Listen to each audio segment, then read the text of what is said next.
Hi, my name is Peter Vogl, and in this video we're going to learn how to play a chord, F major 7th, and learn how to work on the stretch involved with playing that chord. This is an important lesson for beginners because you can take this idea and use it for every difficult chord that involves a stretch you learn to play.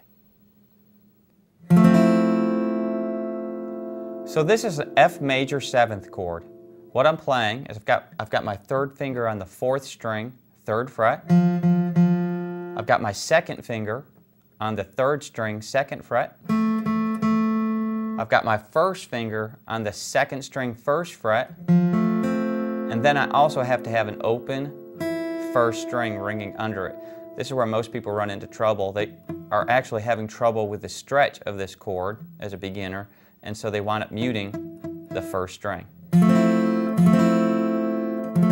So what we're going to work on is how do we get better at being able to do this chord without just simply trying to make it over and over. What steps can we take with any stretchy chord, anything that involves a stretch of our hand, like this one does, especially for beginners. What can we do to get better at that technique? Now let's see how we're going to work on this stretch. What I'm doing here is I've taken that same shape, the F major 7th shape, and I'm moving it all the way up to where my first finger's at the 8th fret, my second finger's at the 9th fret, and my third finger's at the 10th fret. Now the reason I've done this is as we move up the neck, the frets get closer together. So this stretch isn't as difficult at this position on the neck. Once I go much higher than this, it actually starts to be a problem of compressing the fingers close together. So I'd say somewhere around the 8th fret, maybe a couple frets higher. It's up to your hand size. But if I go to the 8th fret and I make the same chord I'm trying to make at the 1st fret, I don't have to stretch as far. And then I'm just going to hold my hand in this position for a while. That's allowing my hand to get used to this stretch. You can hold it for minutes on end at home if you like. We're not going to do that here. Here's the next step. I'm then going to take this same chord and I'm now going to move down a fret. I'm now at the 7th fret. And now I'm holding that stretch there. The frets have gotten a little bit wider now that we're here.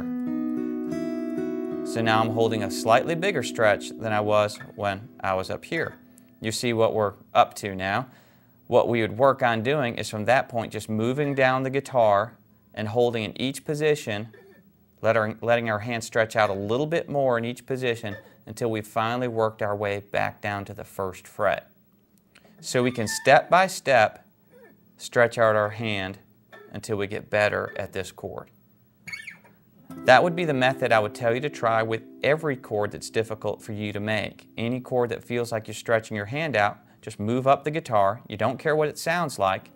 You're just doing a physical move, working on the stretch. And then just work it on down until you get it to where you need it to be, which in this case would be back here at the 1st, 2nd, and 3rd fret. So now that you've seen how to do this with one chord, you can use this for all chords that involve a difficult stretch. Just move it up the guitar neck and practice it there. My name is Peter Vogl. I'll see you again soon.